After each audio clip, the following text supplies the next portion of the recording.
It's time for Inside the Patch with your Las Vegas Raiders. Here's Gnarley Charley.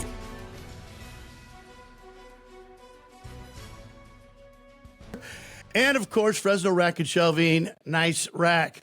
I've got a special guest on, and I have a crazy way I met Raider Cody is because I was at a Luke Combs concert in Bakersfield, and I just got to talking with some random guy, and he goes, and I had a Raider hat on. He goes, "Hey, you like the Raiders?" Like, yeah. He goes, "My brother's Raider Cody." I go, "No way!" And I'd found you that whole year, so I'd been watching your stuff, and to me it was like, well, that's kind of cool, you know. And I know you're from Tulare area, and there's country music's out there, so we've probably crossed paths many times. Yeah, but no, it's crazy how that happened actually. Just because I think you might have FaceTimed me while you were there with him. Yeah, I think so. Yeah, and it's weird how it just worlds collide. Just because I know you from country music, I've been listening to you on the radio and everything else. So I was like, man, he's a big Raider fan. I like him even more now. So it worked out. You know, it's funny because I played at Tom Flores Stadium. I went to Sanger High, and there's so many connections to the Raiders. Like Daryl LaMonica signed my mom's yearbook. And I was at a Raider game one time, and when I first started doing the show, Daryl LaMonica was my first guest. That's awesome. Before I knew him, though, I was at this thing. I said, in front of 500 people, I go, "Hey, Daryl, you signed my mom's yearbook." And I go, "Are you my father?" I was hoping. But it didn't happen. I talked to him a couple of years ago. I'd be pretty jealous if it was your father. Yeah. Okay. So Raider Cody, let's before we get into the Raiders, the actual meat of this, but talk to me about some of the stuff you got going on in Vegas. Yeah. So obviously the podcast and YouTube is transformed with the opportunity in Vegas, right? When you go to Vegas, you don't always think about football. Now you do, that the Raiders are there, but you think about having a good time, partying. So we found a way to make those two worlds collide, to be able to hang out with a bunch of Raider fans. We do night before parties. I host interviews on Saturdays at the Wynn. We're doing parties at Tropicana. Everything's at blackoutdivision.com. It's pretty cut and dry, basically 48 straight hours of Raider fun. And we try and do it Vegas style, party buses to the games. We still keep it traditional. We try and throw a huge tailgate, DJ Mike Scott, Pacifico's, nice. Happy Dads, Woodson Whiskeys. It's a good time. And ultimately it's kind of been created, I guess, around what I would want to do if I went to Vegas. And if I was a fan, what kind of events and what kind of things would I want to create or be a part of? And just, it's easier just to do everything yourself. So it's worked out pretty well. Is Raider Cody correct? Or do you have another? So it's been Raider Cody podcast, but now we actually rebranded to bring in more creators and more opportunity for more content. So now everything's under the Blackout Network, and all those links are on the website as well. Yeah, we'll have vlogs and everything. So yeah, it's fun. It's funny because usually when something's blacked out, you're like, I can't see it, but you can.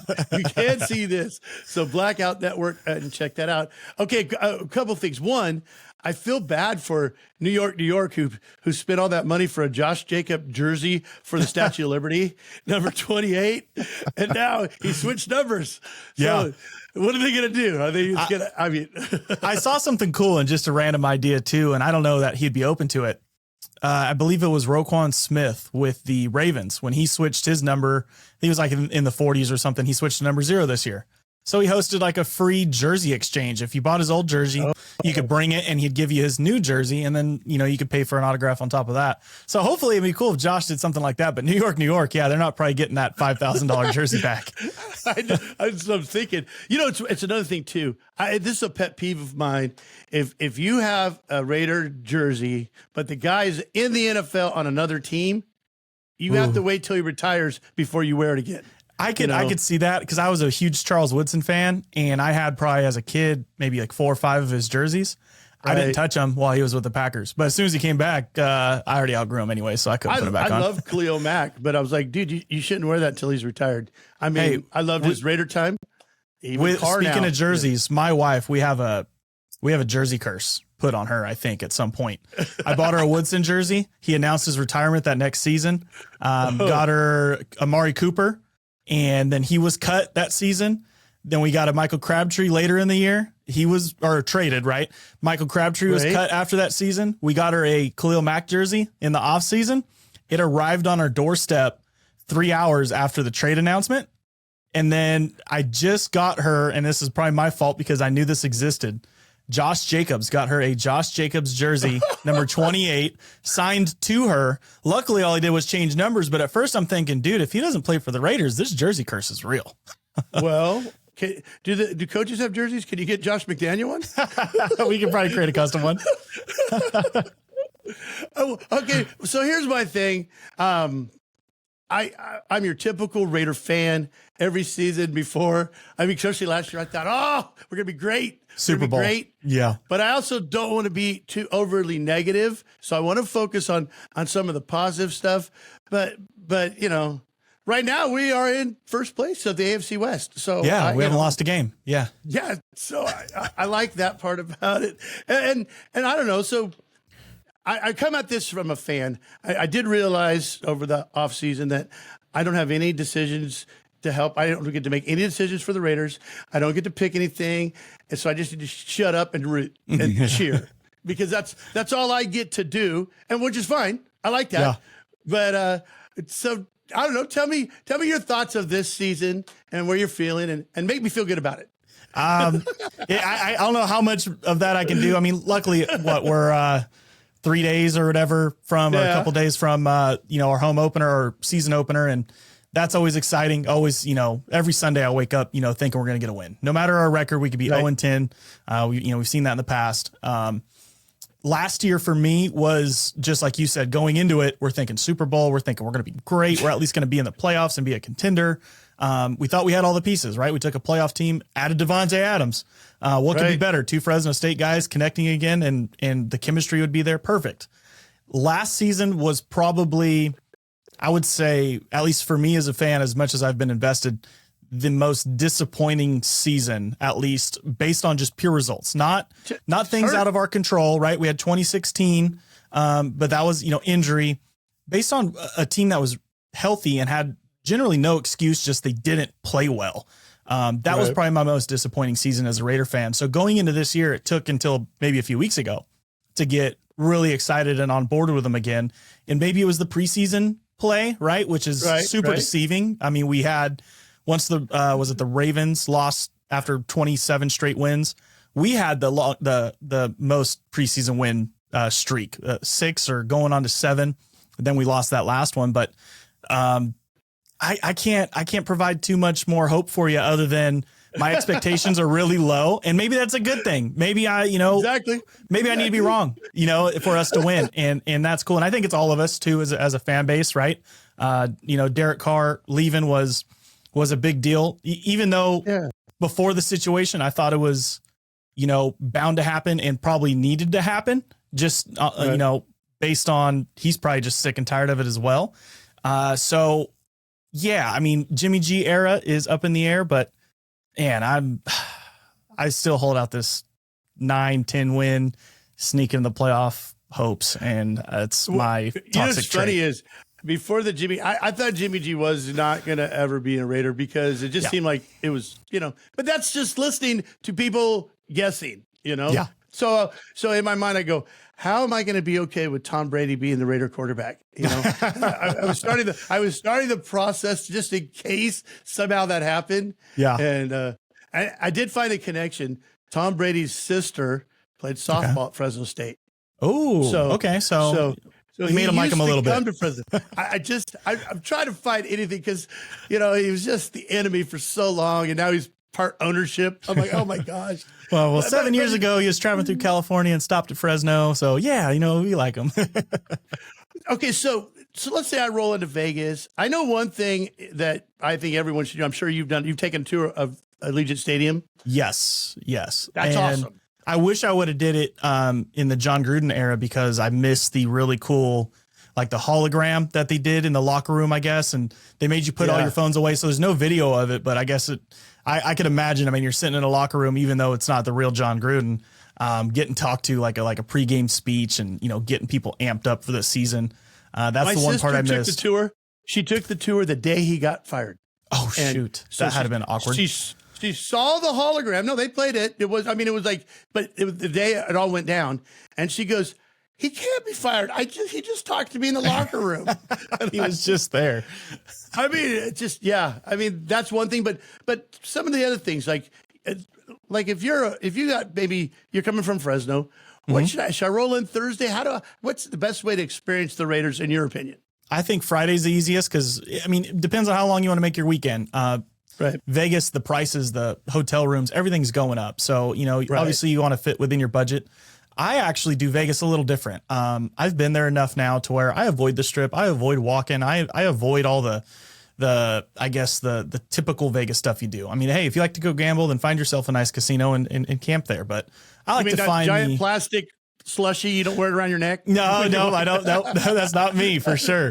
I like finding the local businesses, and there's some really good food there. We operate a lot on game days out of a local burger spot, Barcode Burgers.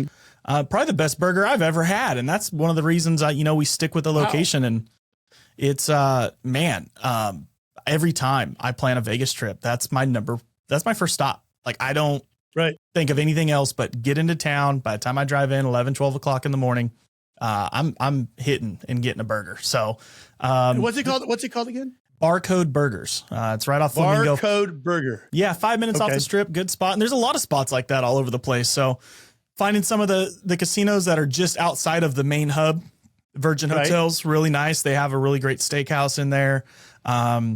You get towards the south end, Mandalay Bays. You kind of, you stay away from all the craziness, but there's a lot of fun to be had there. So, Thursday, Friday, go there, do it up, do your research, find your places. But then when it comes Saturday, like I said, we got it controlled. Home opener week 3. We're going in. I'm bringing in Marquette King into the Win studio. We're going to interview him. Great dude. I mean, he's a hot and cold guy within Raider Nation just because of the exit and then the tormenting of Chucky afterwards. But I think he was a really misunderstood guy, and he was really young at that point too. I mean, he was maybe 24, 25 years old. So, he was still maturing. I've hung out with him multiple times. I liked him when he was on our team. I did not like the exit, but I did like the fact that I think he dated a Kardashian for a second, maybe. But I don't ask him about it. Find out. I will. He's definitely an interesting guy. Now he's dating a professional boxer, and she's awesome too. And now she's living in Vegas. So really cool thing. And, like I said, we're going to be there like 11 in the morning on Saturday. So you wake up, have brunch, swing by, hang out, watch the interview. We're having a huge pool party with Too Short at Daylight Beach right after that. And then that rolls into our night before party. So, and then you get 8 hours of sleep, and then you're back pre-gaming, at Barcode, party bus, tailgate, after party at the Winfield Club. And that's one of the, the many things that people don't understand, even when you're buying tickets at the stadium. The number one mistake everyone makes is just buying the cheapest and not understanding that you're missing out on a lot of good opportunities there at Allegiant if you can buy in the right sections. If you buy, and they're obviously the most expensive ticket inside the stadium, besides suites. Suites are, if you're buying a suite, then you need to be contacting me about an experience, not, the other way around. So if you buy on the 50-yard line, lower level in the middle section on either side, home or away, I obviously prefer the home side. There's a field club. You just walk right down to field level, and it's tucked up underneath that section, and it's all you can eat, all you can drink, all the way up through the third quarter. Oh, wow. Awesome. Yeah, they have like Wagyu tenderloin slicing up fresh. They'll have lobster tails. I mean, it's insane. And open bar. I mean, it's a heck of an experience. So yeah, if you're looking to really do a game right, man, that's the way to do it. Oh, wow. All right. So I think one of the weirdest things is that Josh Jacobs is wearing Ray Guy's old number. Ray Guy, the punter for many years, Hall of Famer. And I'm excited. I am excited about Josh. I'm excited about, I did not want Jimmy Garoppolo to be our quarterback, but he is. So I'm going to find my way to be excited about it. Yeah. And the fact that he's a Josh McDaniel guy. And so maybe there's going to be a little, maybe it's going to work out. I guess deep down I want it to work out. I just don't like it. I like to think it will, just because, I guess the narrative was, that's the system he knows. Right. The fact still remains he's only started 2 games under, that Patriots Josh McDaniels offensive scheme. So, full workload, hopefully all 17 games plus playoffs, right? We see him. And that'll be the the actual fact that people need to be able to get behind is how he does this year under that system. Is he really a system guy? And does he get along with Josh McDaniels? Because that was the biggest thing last year with Derek, is they bumped heads a lot. Derek didn't have the freedom that he was used to. He didn't have as much input into the offense. So if Jimmy can be that guy and listen, and hopefully Josh McDaniels is, calling the right plays, then it can work out really well. And to backtrack on your Josh Jacobs number 8 stuff, I was weird about it as well, but he made some comments about a week ago or so saying that when he, obviously it's his original number. He wore it in high school, he wore it in college. And he said there's something different about him wearing that number 8. He feels like some sort of like superhero. And I'm like, well, hey, if it changes your mentality a little bit, then let's freaking roll. Yeah. Why not? That makes sense. So, I mean, the season is upon us and here we go. And I'm all we can do. About it. Buckle up. So I went to Fresno State, had a offensive coordinator. Derek Carr was there, Dave Schramm, and Dave Schramm told me, because we were golfing. This is before Carr was even a Raider. I was asking questions about it though, and he goes, man, David would come into town usually like Thursday, and Derek and David would just revamp the whole thing, and Derek basically had carte blanche to do whatever he wanted, whatever he wanted, do what he wanted. And he was raised through the system that way. And so, and Josh McDaniel just didn't like that. And no, it just didn't work. I think that hurt Carr, because now Carr's like, even if he threw a touchdown, he's going to get yelled at because he called an audible, Exactly. And I'm really trying to get over the Carr thing, because it really bothered me when the Raider Nation was divided over Carr. Yes. And I'm a homer because he went to Fresno State. I get it. Yeah. But it hurt my feelings whenever he's like, Carr sucks, Carr, because he doesn't suck. He doesn't suck. I mean, and I understand the frustration from fans. A lot of fans don't know how to take out the aggression on losing and, wanting to win already. I get it. There's times, even as much as a homer that, myself is, and, obviously you are too. And it's just like during games, you'd get frustrated too. If you made a bad pass or missed a guy or took a sack that you didn't think you should take. Yeah, it's frustrating, but to put all the blame like that and completely just take all the anger out on a guy that's, probably the only one that's really been there first in the building, first out for the last 9 years, was definitely extreme. But I think he's in a good situation in New Orleans now. And I'm sure his family's liking it. It seems like a really good area to be living in. And a good fresh start. I think needed, as much as I'd love for him to be a Raider, as much as he'd probably love to be a Raider. I think it was, weirdly, it was very much needed. What cracks me up is like, if you pick 2 places in the United States where Satan lives, I mean, Vegas and New Orleans, and he's the biggest Jesus guy in the world. I'm like, well, maybe he's a light in a dark place. And that's put him in the toughest spots. Yeah. No, it works out. And that's the way it is. Okay. The last couple of years, it seemed like, we left too much time on the clock. They got 13 seconds left, and they're going to score twice. Yes. I feel a little bit better about our cornerbacks, safety, and DBs. But I always feel better before the season starts. So. Yeah, it's always good. Yeah, it's always good until they play. But linebacker. So I noticed you didn't mention linebackers. You feeling shaky about the linebacker room a little bit? I'm a little nervous about that. Yeah, I could agree, because it seems like, what we're rolling out on the field is really all we got. You don't have that young guy, coming off the bench. If someone did go down, you know what I mean? Right. Diablo obviously hasn't proven to be healthy. Not saying he can't, and I'm hoping this is the year that he proves that he can. Spillane, is kind of coming out of his shell now, almost like when we've got Nick Kwiatkowski, coming over from the Bears. It's kind of similar there. He's really got a load on his shoulders. Voted captain. I think he's got a lot of potential there. But besides those guys, who are we dealing with, in the linebacker room? And I don't really understand how we haven't had some sort of, veteran signing before the season, or, I've really wanted Patrick Queen, in a trade scenario. I haven't voiced that too much, because every time I voice what I want, it doesn't happen. So, I would still like to see, first maybe few weeks of the season, if we could still pull in a veteran, just to have a little bit of a cushion to make me feel better about it. But you're right. DBs look good. Marcus Peters is one of a kind, and he's going to be exciting, gets the fans fired up. Yeah. Marcus Epps coming in, wearing the number 1 on his jersey. He seems to come in as a leader, and I think he'll pair good with Merrick. I saw a story that for the first time, Marcus Peters' dad's wearing his jersey. Because he never got to wear other teams because he was a diehard fan. And I love that. It's like, heck yeah. That's something cool. Well, so it is the Blackout Network. That's where we get a hold of you and everything that's going on in your world, right? Yes, sir. Blackoutdivision.com. All the links are there. But yeah, you can find us on YouTube. If you have any questions or you're worried about the environment that I'm talking about here, check out our YouTube channel and we'll have vlogs, and you're gonna watch some videos and be like, man, I'm missing out. Hey, my last thing, Aiden O'Connell, I think I figured out his mustache looks like the missing piece on Mark Davis's hair. You know? It's the sideburns. Yeah, it has a little bit more of a fade. Right in the middle. Put that in the middle. It will fix his hairdo. So, because it's a horrible mustache. I'm looking forward to him. I don't really want him to play right away because that means Garoppolo's out, and I think we need him right now.